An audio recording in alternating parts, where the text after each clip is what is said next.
Salut Charles, merci de nous rejoindre sur ce podcast pour discuter de sécurité dans la crypto-monnaie.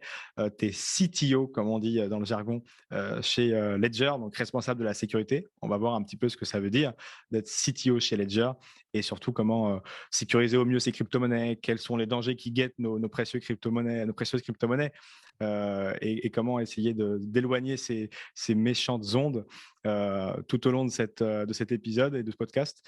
Avant de démarrer, est-ce que tu peux te présenter en quelques mots, Charles, s'il te plaît, et nous dire comment tu es arrivé chez Ledger?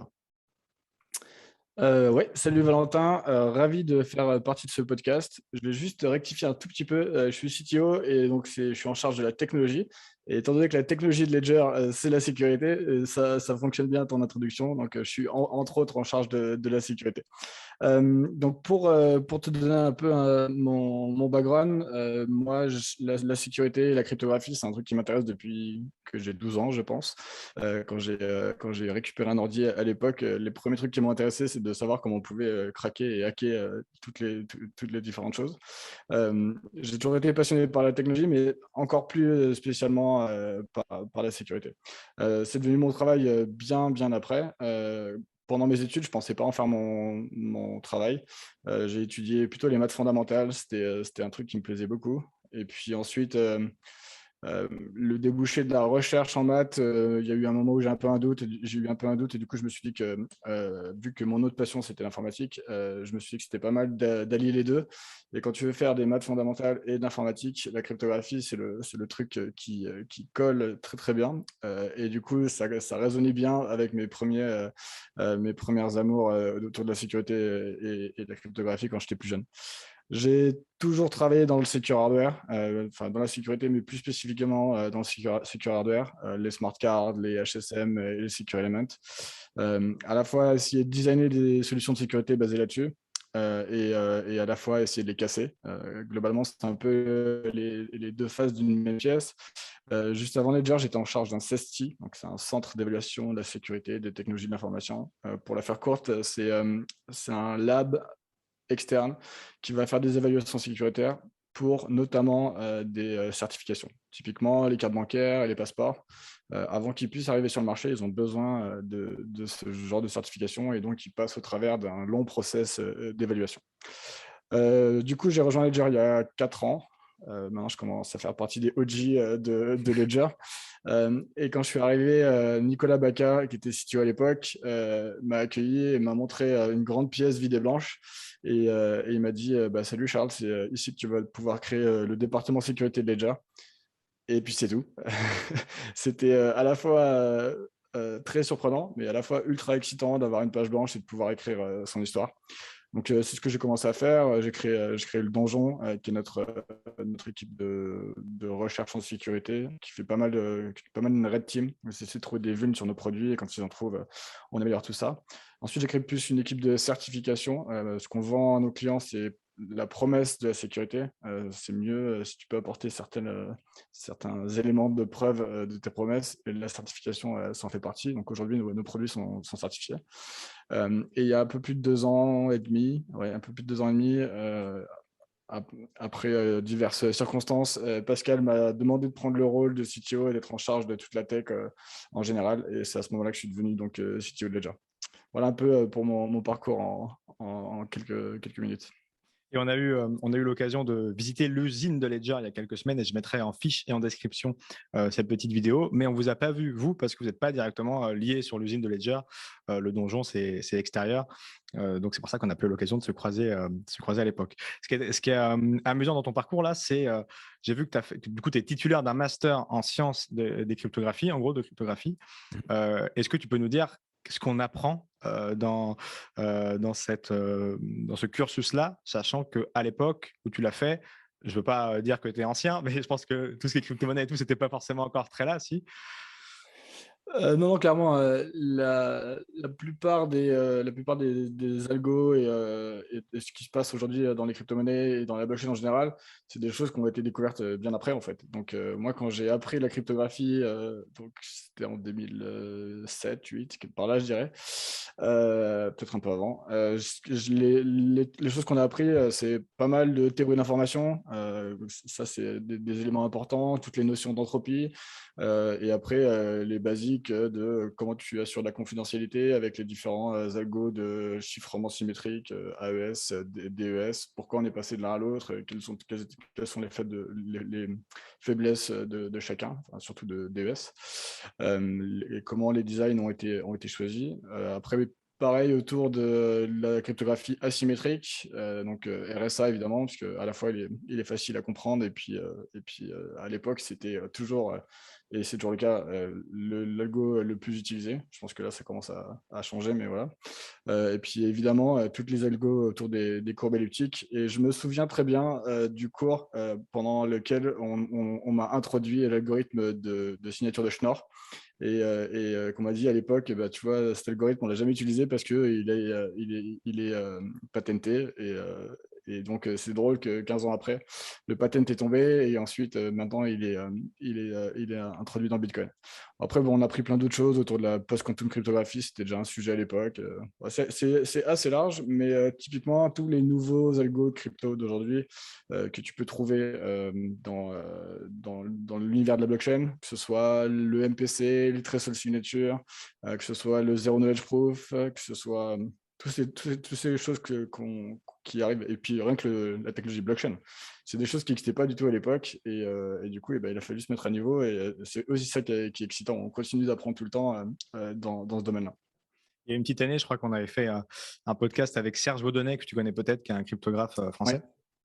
ouais. Et on avait discuté ordinateur quantique et les risques et tout que ça pouvait avoir sur Bitcoin aussi. C'était assez passionnant, mais la cryptographie, c'est vraiment un truc tellement complexe, mais qui a l'air qu'à la base de tout dans la crypto-monnaie, ça c'est sûr, ou de beaucoup de choses en tout cas, mais qui a l'air vraiment infini parce que ça touche à beaucoup, beaucoup de choses. Pour revenir justement sur la cryptographie dans les crypto-monnaies, est-ce qu'en quelques minutes, je ne vais pas dire quelques mots, ça serait trop challengeant, tu peux nous introduire un petit peu ce qui fait, comment ça fonctionne, les clés privées, les clés publiques, et ce qui fait que nos crypto-monnaies sont en sécurité si on fait bien les choses, en gros, pour vulgariser un max. Ok, alors je vais essayer de vulgariser deux choses. La première, c'est la blockchain et la deuxième, c'est effectivement les signatures.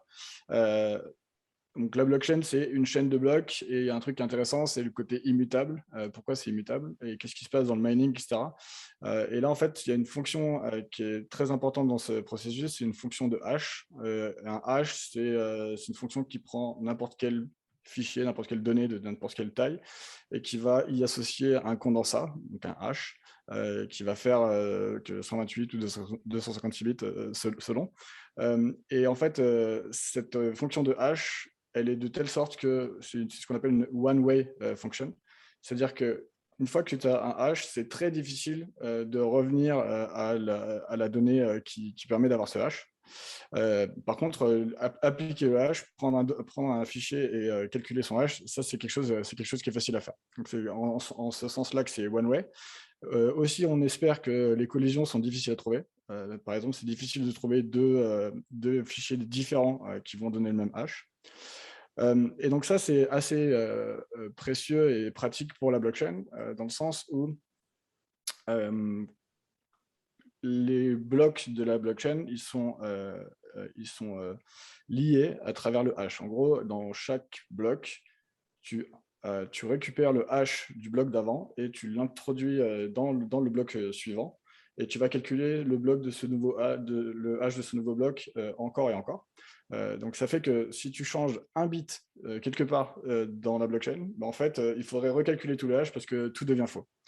Et en plus de ça, le mécanisme de mining fait qu'il y a une course à celui qui va trouver le hash le plus rapidement possible, etc., avec un nombre de zéros qui est prédéfini à l'avance.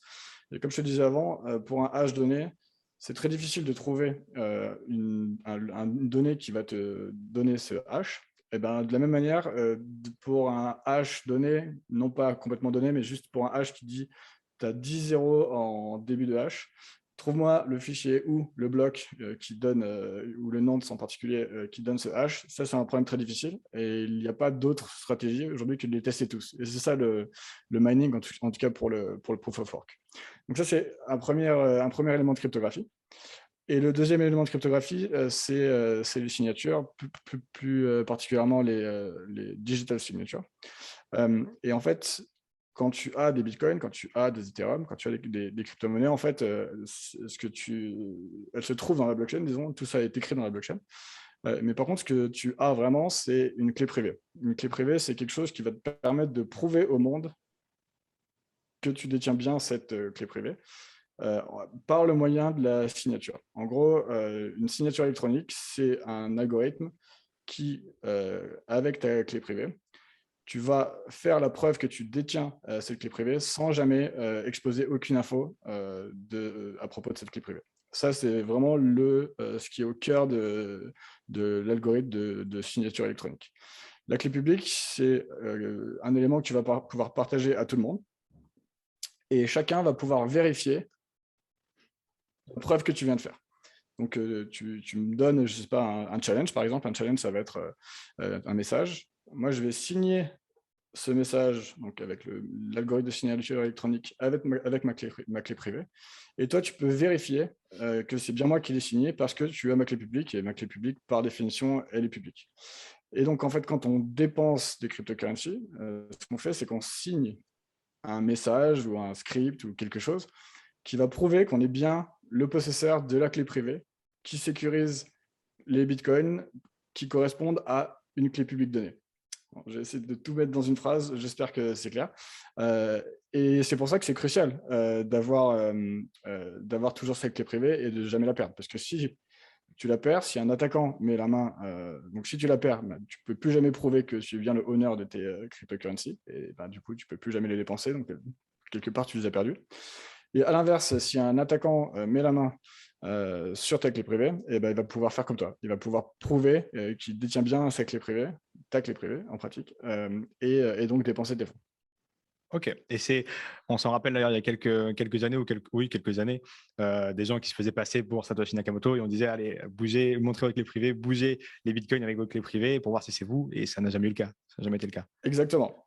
Et exactement ce truc-là, en fait, tous ceux qui ont claimé, tous ceux qui ont dit au monde, oui, c'est moi, Satoshi Nakamoto, en fait, il y a un seul truc qui peut prouver que tu es Satoshi Nakamoto, c'est de faire une signature, de montrer que tu es bien le détenteur de la clé privée. Et tu n'as même pas besoin de montrer ta clé privée, en fait. Tu as juste besoin de signer un message ou de bouger des bitcoins. Si tu bouges des bitcoins, tu vas signer un message qui va permettre de le faire. Et en fait, il n'y a rien d'autre à faire. Donc, claimer que tu es Satoshi Nakamoto, ça n'a aucune valeur. En fait, si tu l'es, prouve-le. Et puis voilà, c'est tout. C'est super facile à faire. Ouais, c'est Donc, clair. C'est plus simple que d'aller devant la justice pour essayer de le prouver. Et justement, exactement. justement sur ces thématiques-là, quand on parle de clé privée, beaucoup de gens, je pense, qui nous écoutent ont une ledger ou en tout cas ont un portefeuille type MetaMask, tout ça. Tu sais, on nous donne 24 mots ou 12 mots et parfois on a du mal à comprendre est-ce que c'est ça la clé privée? Est-ce que la clé privée, c'est ce qui en sort? Et quelle est la liaison entre les deux, entre justement ces 12 ou 24 mots et la clé privée en fait qui sort derrière? Yes. Alors en fait, une clé privée, c'est donc une donnée qui va faire 256 bits de long. Donc c'est pas super pratique à se souvenir. Ça va être des hexadécimales, etc. Et c'est quand même pas mal d'éviter de la perdre, comme je disais juste avant. Et donc c'est pour ça qu'on a créé ce standard qui s'appelle BIP39. Et en fait, on va générer ce qu'on appelle une seed. Et en fait, donc cette seed, ça va être un morceau de données qui est très aléatoire de 256 bits quand c'est 24 mots et 128 bits quand c'est 12 mots. Et en fait, ces 256 bits, on va les mettre d'une façon qui est human readable, qui est facile pour un humain de se souvenir et d'écrire. Et cette façon, c'est de les mettre sous forme de mots. Alors, comment ça fonctionne? C'est assez simple. Tu génères tes 256 bits, tu les coupes en chunks de 11 bits. Et donc, tu vas avoir, ça ne fait pas 256, tu fais 11 fois 24 parce qu'il y a une checksum, tout va bien. Et donc, chacun de ces chunks de 11 bits, tu vas lui associer un mot dans un dictionnaire. Le dictionnaire, comme tu l'as compris, il fait 2 puissance 11 mots, c'est-à-dire 2048 mots. Et donc, tu prends le premier chunk de 11 bits, tu regardes combien ça fait en décimales, disons. Ça va faire 364. Tu regardes dans ta liste de 2048 mots, quel est le 364e mot, et là, tu as le premier mot de ta seed. Et tu fais comme ça pour les 24 mots. Donc la correspondance seed mots, 24 mots, elle fonctionne vraiment comme ça. Et une fois que tu as cette seed de 24 mots, ce qu'on va faire, c'est qu'on va dériver de manière déterministe tes clés privées qui correspondent à ces 24 mots. On va récupérer ces 24 mots et de manière déterministe, on va dériver les clés privées qui correspondent à ces 24 mots. Et en fait, on fait ça pour pouvoir avoir à ne se souvenir seulement de ces 24 mots, alors que tu vas pouvoir utiliser des clés privées pour Bitcoin, pour Ethereum, etc. Et en fait, le mécanisme qui va faire que tu dérives ta seed pour Bitcoin, pour avoir une clé privée Bitcoin, pour Ethereum, avoir une clé privée Bitcoin, c'est encore les fonctions de hachage dont je parlais tout à l'heure, qui sont des one-way functions. Donc là, c'est encore pratique parce que si jamais tu te fais compromettre ta clé privée Bitcoin, tu n'es pas capable de remonter la seed. À l'inverse, si tu as la seed, par contre, tu es capable de régénérer toutes tes clés privées Bitcoin, Ethereum et toutes les autres cryptocurrencies que tu peux avoir. D'accord. Et c'est à partir de cette clé privée-là que sont émises les clés publiques ou c'est l'inverse? C'est ça, non, c'est à partir non, si c'était l'inverse, tu aurais un problème parce que ça veut dire qu'à partir de la clé publique, tu peux retrouver la clé privée de la personne et du coup, ça Effectivement. sera un problème. Non, c'est à partir de la clé privée qu'on va générer ta XPub et ensuite on va redériver pour avoir les différentes clés publiques et les adresses, etc. Et tout ça est complètement déterministe. Si tu as la clé privée, tu es capable de tout régénérer. Ouais, c'est ça. OK. Et dernière question là-dessus avant de passer sur la deuxième partie de cette discussion. Quand on crée, que ça soit avec Ledger, encore une fois, ou avec d'autres sites type MetaMask, une clé privée et les clés publiques, en fait, c'est choisi aléatoirement et c'est infiniment improbable de tomber sur une déjà réelle, hein, c'est ça, déjà créée. Ça, c'est une question qu'on me pose souvent. Donc, effectivement, c'est très important que ce soit généré de manière très aléatoire, parce que si l'algo il a un biais et que le biais est trop grand, bah, ça veut dire que dès qu'il y a un attaquant qui connaît ce biais ou qui le découvre, il va pouvoir retrouver toutes les cibles qui ont été générées de cette manière-là. C'est déjà arrivé dans le passé, c'est pour ça que je le mentionne. Et effectivement, l'espace des clés possibles, il est gigantesque. Genre, si tu veux essayer au hasard de trouver une clé parmi celles qui existent déjà, alors, et tu les génères au hasard, donc tu génères au hasard des clés, des clés, des clés, et tu essaies d'en trouver une qui existe déjà, tu as autant de chances de réussir à faire ça que de gagner 13 fois au loto d'affilée. OK, Ça, effectivement. c'est pour te dire, ce n'est pas impossible. Théoriquement, c'est possible, mais la probabilité, elle est juste infime de chez infime. Et de la même manière aussi, si tu prends toute la puissance disponible aujourd'hui, de puissance de calcul disponible aujourd'hui pour brute forcer tout ça, et il te faudrait plusieurs fois, plusieurs milliers ou millions de fois l'âge de l'univers avec la puissance de calcul qu'on a aujourd'hui. Donc, ouais, ce n'est pas impossible, mais globalement, les probabilités sont avec nous. Ouais, on est assez tranquille et on ne parlera pas ici de l'ordinateur quantique. On a déjà eu l'occasion de parler avec Serge Vaudenet, donc je mettrai en description encore une fois cet épisode-là parce que là aussi c'est c'est assez important de se poser la question. C'est assez dingue aussi de voir les opportunités qu'offre l'ordinateur quantique, mais là, ça serait, on n'y est pas pour l'instant dans tous les cas.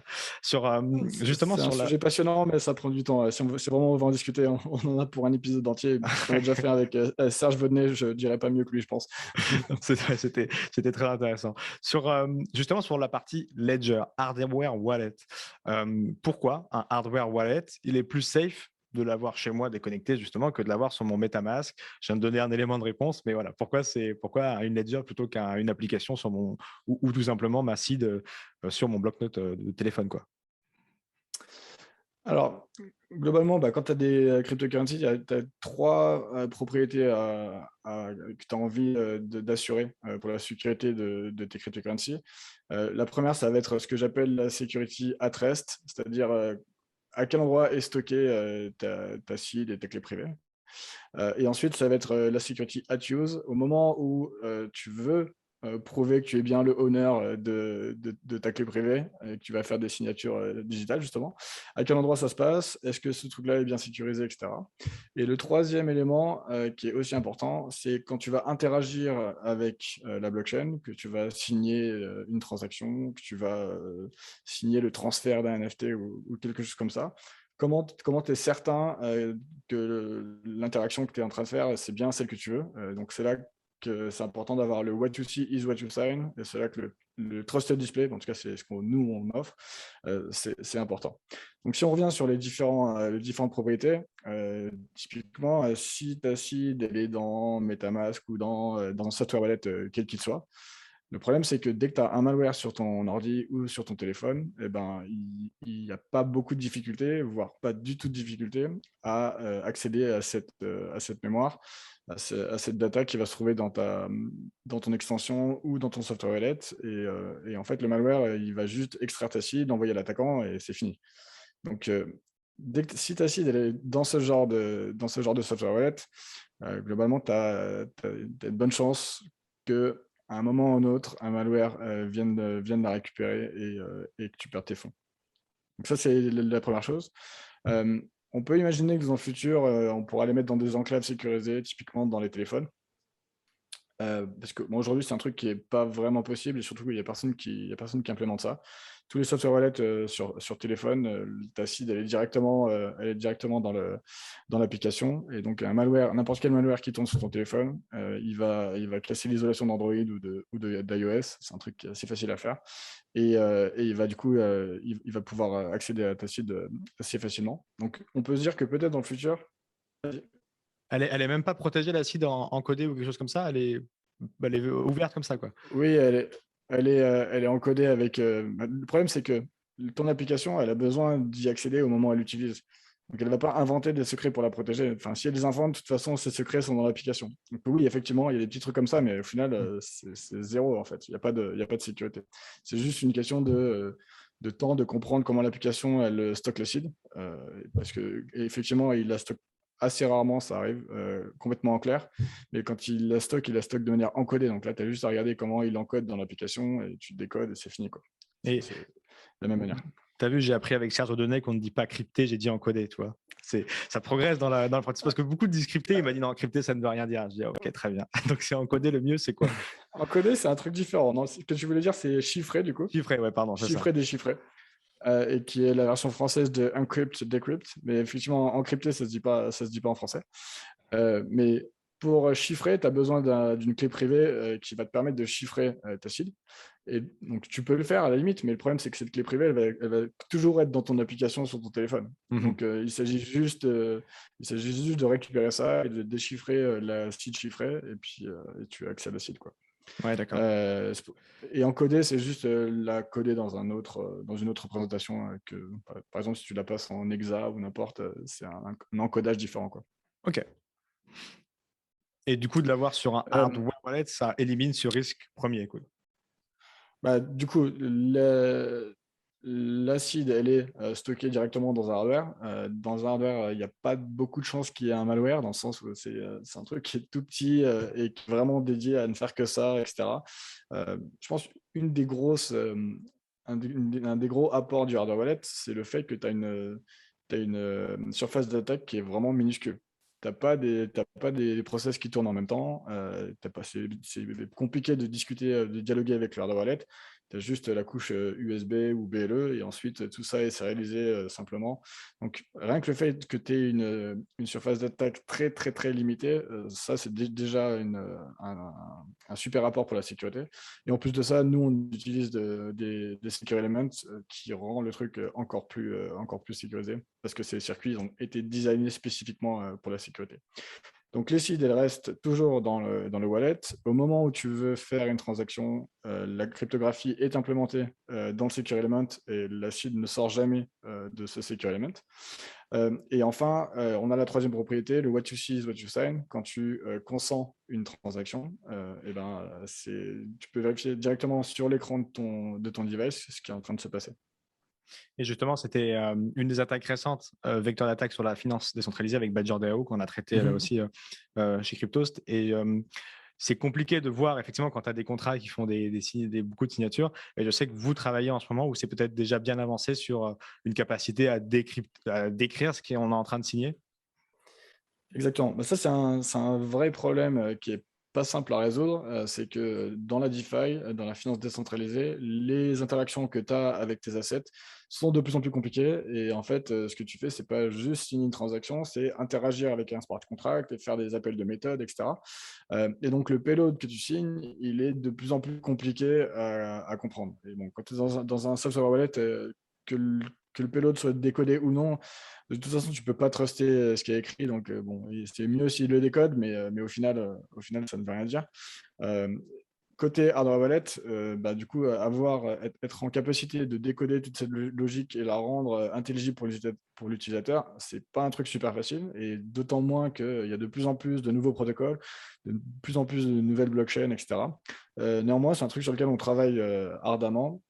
Et sur Ethereum, on supporte de plus en plus de smart contracts et on vise à avoir au moins, enfin, aujourd'hui, là, par exemple, si tu utilises Paraswap, sur ton device, il y a écrit que tu es en train de swapper 0,01 Ethereum versus 400 USDT. Et ça, c'est directement écrit tout sur ton device. Il n'y a pas écrit les fields du smart contract que tu es en train d'appeler. Donc, ça, c'est le mécanisme de plugin qu'on a développé. Donc ça, on continue à en développer. Vu qu'on est une plateforme ouverte, on fait en sorte que les développeurs de l'écosystème puissent aussi proposer leurs plugins, etc. Et il y a un autre truc sur lequel on travaille dans le futur, c'est d'avoir un système de décodage de ces payloads à peu près générique. Ça sera jamais aussi fin et bien présenté que le truc qu'on a sur Paraswap et d'autres, par exemple, et sur les NFT. C'est un truc qu'on a développé récemment aussi.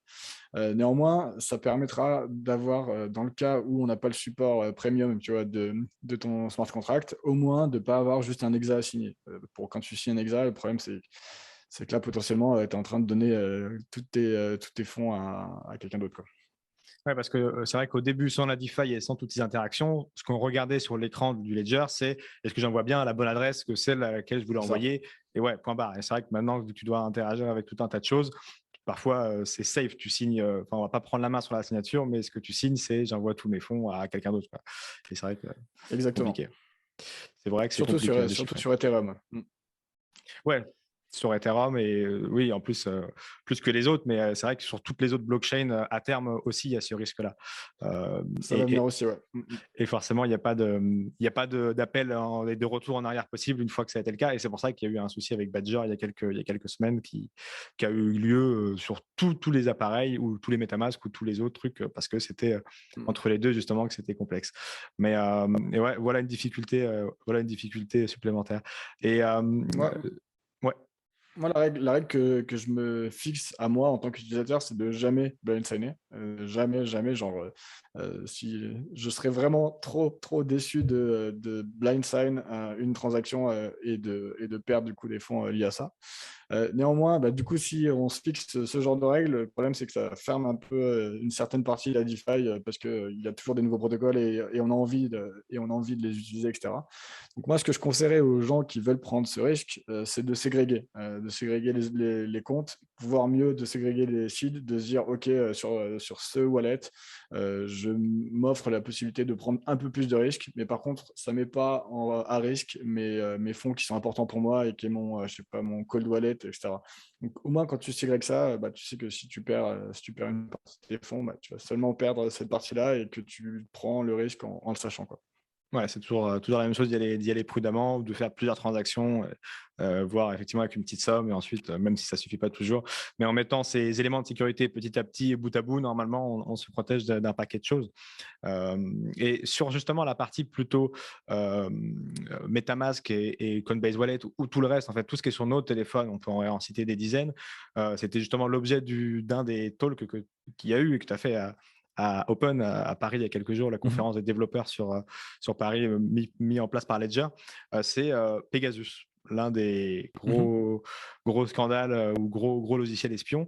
Et en fait, on se rendait compte qu'avec ces logiciels espions, notamment celui-ci, on pouvait accéder enfin, ceux qui savaient l'utiliser, notamment parmi toutes ces choses à laquelle vous pouvez accéder au site des utilisateurs. C'est quelque chose aussi qui est très pris au sérieux là, dans l'écosystème ou est-ce que c'est pas plus pris au sérieux que fallait avoir un hardware wallet, point barre? Ouais, de toute façon, on ne peut pas vraiment se prémunir de ça. Le Pegasus, pour moi, c'est juste le signe que ce truc-là existe. Enfin, quand tu travailles dans la sécurité, enfin, la sécurité, la recherche en sécurité, la recherche de vulnérabilité, c'est devenu un business qui représente des millions et probablement des milliards. Dans le sens où il y a des gens qui sont très intéressés par avoir ces vulnérabilités et d'autres qui sont très intéressés par les vendre. Ça, il y a des chercheurs qui sont un peu grey hat, je dirais, parce que quand tu trouves une vulnérabilité, tu as deux stratégies, ou trois, disons. Soit tu la reportes au vendor et qui va la fixer, et généralement, tu as un bounty. Soit tu l'exploites toi-même, donc là généralement tu essaies de faire de l'argent avec la vulnérabilité, donc là tu es complètement dans le côté black hat, et tu as un peu le truc au milieu et qui consiste à aller la vendre sur un broker. Il y a des brokers, il y a des places de marché qui achètent des vulnes et qui les vendent à d'autres. Et là, typiquement, tu en as à tous les prix, mais les trucs, les vulnérabilités les plus chères en ce moment, c'est le full exploit, celles qui sont utilisées dans Pegasus. Le full exploit, 0 clic, 0D sur Android. Donc, c'est ce que fait Pegasus. C'est genre, tu connais juste le numéro de téléphone de ta victime et tu cliques sur un bouton et tu es full route sur son téléphone. Cette vulnérabilité, typiquement, en ce moment, elle coûte 2 millions à peu près. C'est un truc comme ça. Et oui, Ouais, effectivement. c'est juste que les gens sont très intéressés par ce genre de vulnes. Et ce que fait Pegasus, c'est donc les chercher eux-mêmes, ces vulnérabilités, ou les acheter aux plus offrants ou aux brokers, etc. Et ensuite, ils ont complètement industrialisé les vulnérabilités. Une fois qu'ils les ont, ils ont packagé le software comme je viens de te l'expliquer. C'est-à-dire qu'à la fin, le software Pegasus, ça ressemble à tu mets le numéro de ta victime, tu cliques sur hack et ça y est, tu as un full access à son téléphone. C'est-à-dire que tu peux dumper toute la data qu'il y a dedans. Tu peux écouter, tu peux mettre le microphone on, tu peux accéder au site auquel il peut accéder. Tout ça sans que l'utilisateur soit capable de notifier rien du tout. Aujourd'hui, Pegasus est pas mal utilisé pour faire comment dire, dans le monde de la cyberdéfense, pour espionner des gens, pour espionner des dissidents. C'est pas mal, on a entendu pas mal de fois. Ou alors ouais, pour faire de la défense, quoi. Les attaques, les États qui s'attaquent les uns avec les autres. Donc, le Pegasus, c'est un truc qui est super cher et très industrialisé parce que c'est ce genre de truc. Mais après, tu peux te dire que 2 millions, au final, c'est beaucoup dans un sens, mais c'est pas tant que ça. Genre, si tu es capable de vider tous les wallets, tous les software wallets en un clic sans que personne ne notifie rien, je pense que le coût d'opportunité, il est clairement grand, quoi. Et ça, la vulnérabilité dont je te parle qui coûte 2 millions, c'est 0D. 0D, ça veut dire que même sur la dernière version d'Android, ça fonctionne. Alors qu'en fait, il y a tout un tas, voire 90% du parc de téléphones qui sont dans le monde, qui ne sont pas sur la dernière version et qui ont déjà subi des problèmes de sécurité, des vulnérabilités, qui sont potentiellement pas patchées. Et celles-là, elles coûtent beaucoup, beaucoup moins cher, puisque par défaut, elles sont patchables et déjà connues par le vendor. Donc ouais, Pegasus, pour moi, c'est juste un symptôme. C'est juste le symptôme de se dire, on vit dans ce monde où les téléphones et encore moins les ordi ne sont pas du tout sécures. Et quand il s'agit de stocker un truc qui est aussi précieux qu'une seed et pour lequel il n'y a pas de possibilité de revert les transactions, etc., ça me paraît une très mauvaise idée. Voilà. Et quand tu dis Android, c'est parce qu'iOS n'est pas concerné ou ils sont aussi concernés, mais comme c'est moins de téléphones, tu n'en as pas parlé?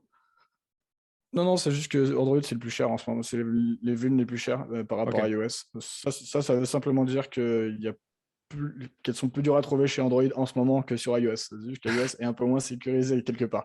Mais D'accord. ouais, Ok. ça change du jour au lendemain, hein, mais sinon, c'est pareil, c'est la même chose. Et justement, au donjon, qu'est-ce Mhm. que vous faites au quotidien, ou en tout cas le plus, pour essayer de maintenir nos clés et nos seeds en sécurité? Et si, question qui va avec, moi j'ai mon hardware wallet qui est du coup mon cold wallet et que je mets dans un coin à la banque ou autre et que je me dis bah, je reviens dans 10 ans, si je ne le mets pas à jour, est-ce que je suis en danger parce qu'on sait qu'on peut souvent le mettre à jour sur Ledger Live, ou est-ce que c'est pas grave de ne pas le mettre à jour tant qu'il est dans la banque ou quelque part caché loin du regard des méchants? Ah, quand tu l'utilises pas, effectivement, ça sert à rien de le mettre à jour. Bon, nous, effectivement, notre système est updatable. Ça, c'est assez pratique, notamment pour fixer les problèmes de sécurité. Mais c'est aussi pratique pour rajouter des nouvelles fonctionnalités. Donc ce que fait Donjon au jour le jour, c'est essayer de trouver des vulnes tout le temps. Et ils en trouvent assez régulièrement. Des graves, je dirais, ça fait longtemps qu'on n'en a pas trouvé. Bon, néanmoins, en tout cas, toujours on essaie d'améliorer les choses, et dès qu'on voit un petit truc, on se pose la question de est-ce que ce serait exploitable, comment, et est-ce que ce serait pas mieux de rajouter une mitigation supplémentaire, etc. Et du coup, on update les firmware comme ça. Après, si ton device il est dans un coffre, etc., il y a aucun risque. Et au moment où tu en as besoin et que tu as besoin de faire une signature, tu pourrais même continuer à l'utiliser avec la version courante. Parce qu'il faut quand même se dire que tu as quand même le côté air gap complètement. Et quand tu le connectes, aller trouver un exploit qui va utiliser comment dire, la surface d'attaque qui est minuscule, ça reste quand même très, très faible, donc, comme chance. Bon, néanmoins, en tout cas, je vais toujours conseiller d'avoir un système à jour. Je ne vais pas dire le contraire, mais en tout cas, s'il est à la banque, si ton hardware wallet il est dans un coffre, c'est pas la peine de le sortir pour l'updater. Tu l'updateras le jour où tu as besoin de l'utiliser pour faire des transactions. Ouais, OK. Et alors du coup, qui, qui s'attaque entre guillemets à nos cryptos? Qui en veut à nos cryptos aujourd'hui? Est-ce que c'est, parce que tu sais, dans la sécurité informatique, on dit beaucoup, la première faille, c'est l'humain, c'est la personne qui va justement pas fermer les yeux et signer les transactions. Donc ça, c'est compliqué de réguler ce problème-là. Mais sinon, qui veut piquer nos cryptos? Est-ce qu'il y a un profil type? Est-ce qu'il y a un site type? Et quelle est la bonne hygiène à avoir? On en a déjà un petit peu parlé justement, pour réduire un maximum ces risques-là. Bon, historiquement, les attaquants, enfin, sans parler de crypto, les attaquants en général, tu as deux types. Tu as les organisations criminelles qui font ça pour gagner de l'argent. C'est leur seul but, et ils ont tout un tas de méthodes pour le faire. Typiquement, les ransomware, c'en est une, mais bon, il y en a toujours eu des méthodes des organisations criminelles de gagner de l'argent. Et la deuxième classe, c'est les agences d'État, les agences étatiques. Bon, eux, c'est plutôt pour des raisons plus politiques, etc., et pas pour gagner de l'argent, enfin, on espère. Et dans la crypto, globalement, t'as un peu les mêmes profils, quoi. En plus de ça, aujourd'hui, il y a des petits escrocs, tu vois, qui sont pas vraiment dans les organisations criminelles, mais qui se rendent compte que c'est assez facile de scammer, enfin d'escroquer les utilisateurs, parce que justement le truc est compliqué, etc. euh, et, euh, et que faire en sorte de typiquement, demander directement les 24 mots à l'utilisateur, c'est une bonne stratégie, et ça fonctionne malheureusement encore très bien. Donc, dans notre écosystème, je dirais les grosses organisations criminelles organisées, elles ne sont pas encore vraiment là. On peut les voir quelquefois, je pense, quand il y a des gros hacks d'exchange, etc. Là c'est plutôt eux. Mais par contre, sur le end user, c'est plutôt des scammers de petit niveau. Ils sont pas, ils sont pas très organisés. C'est plus quelques scammers dans leur bureau, dans leur garage, qui passent leur journée à essayer de scammer les utilisateurs. Et malheureusement, ça fonctionne. Donc, tant que ça fonctionne, ils vont continuer. Les États, je ne sais pas s'ils sont déjà là-dedans. C'est difficile à dire. Mais ouais, de mon point de vue, il y a moins d'intérêt pour les États, parce que là, le principal intérêt, il est directement financier quand tu hack des portefeuilles. Mais des portefeuilles de cryptocurrency. Mais typiquement, si un jour un État veut commencer à déstabiliser Bitcoin, ou je sais pas quoi, attaquer de manière massive des gros wallets, ça pourrait être un biais d'attaque intéressant aussi. Bon, Mais je sais pas. Ouais. ça, c'est une vraie interrogation justement que j'avais, avec Ouais. laquelle on avait échangé avec Serge Audonet à ce sujet-là, qui est tout ce qui est les logiciels de messagerie cryptés qu'on a. il est communément dit qu'il y a toujours une backdoor quelque part parce que voilà, vaut bien que les services secrets ils l'utilisent, c'est soit eux qui l'aient mis en accord avec les gens qui écrivent l'application ou qui l'aient trouvé et qui ne la déclarent pas.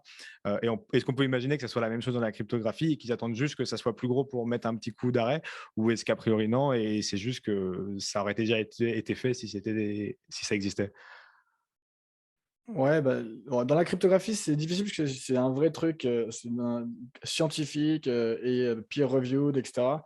Bon, mais donc insérer une backdoor, c'est compliqué parce que là, c'est de la science, c'est des mathématiques. Après, dans une implémentation, là, c'est différent. Là, tu peux imaginer que soit, ils ont, fait pression pour insérer des backdoors. Ça, c'est des choses qui arrivent effectivement, beaucoup moins sur les logiciels open source. D'ailleurs, ça fait partie de l'avantage des logiciels open source. Mais par contre, ce que tu disais juste avant, c'est le fait d'avoir des vulnérabilités et de pas les diffuser, de les avoir trouvées et de ne pas les diffuser, ça c'est un truc assez classique. Typiquement, il y a une histoire assez intéressante de la NSA qui connaissait tout un tas de vulnérabilités et se sont fait hacker leur propre serveur dans lesquels il y avait toutes ces vulnérabilités et donc il y a eu un espèce de chaos pendant les années 2010-12, je pense, où les organisations criminelles utilisaient ces vulnes dans tous les sens parce que la NSA s'était fait pawn. Cette histoire est assez drôle. Qu'est-ce qu'on disait d'autre?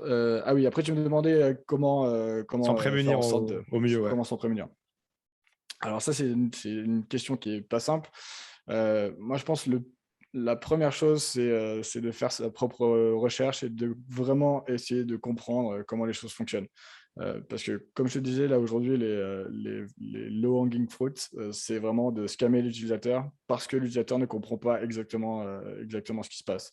Et si déjà tu comprends mieux ce qui se passe, quels sont les risques, comment ça fonctionne, déjà, tu as une bonne chance d'éviter des grosses erreurs. Ensuite, je sais pas, pour l'utilisateur lambda, de jamais partager ces 24 mots, bon, ça a l'air un peu bête, mais on le répète tout le temps, mais ça vaut le coup, j'ai l'impression. Euh, Après, il y a aussi le côté trop beau pour être vrai. Il y a plein de scams où les scammers, ils arrivent et ils disent tu vas avoir un airdrop, viens sur Discord, je vais te parler en MP, comment ça marche, etc. Il faut avoir un peu d'esprit critique, le côté trop beau pour être vrai et la personne qui vient pour t'aider. Il y a quand même des chances enfin, il faut rester toujours sur ses gardes parce que malheureusement, il y a beaucoup de scams et d'escroqueries dans le milieu, quoi. Et après, ben, le truc que moi, je vais toujours recommander, c'est d'utiliser du matériel spécialisé et des hardware wallets. C'est la meilleure stratégie pour sécuriser ses cryptos. Je prêche un peu pour ma paroisse, mais c'est vraiment le cas. Et je crois, je suis même presque sûr, Ledger a jamais eu de problème de sécurité lié à piratage enfin, de crypto-monnaie sur sa clé, hein, sur aucun de ses devices publics. On n'a jamais eu de vulnérabilité critique de ce type-là. Néanmoins, il y a eu des vulnérabilités que soit le donjon a trouvé, soit qui ont été reportées par le bug bounty et qui sont toutes visibles sur le site du donjon. C'est donjon.ledger.com/bounty, je pense. Là, tu vas pouvoir lister tous les security bulletins. Donc, à chaque fois qu'on découvre un nouveau truc ou qu'on améliore les choses, on fait un petit security bulletin en explicitant le problème qu'on a découvert ou qu'on nous a reporté et comment on l'a résolu. Donc ça, c'est une meilleure démarche transparente qui permet d'améliorer la sécurité.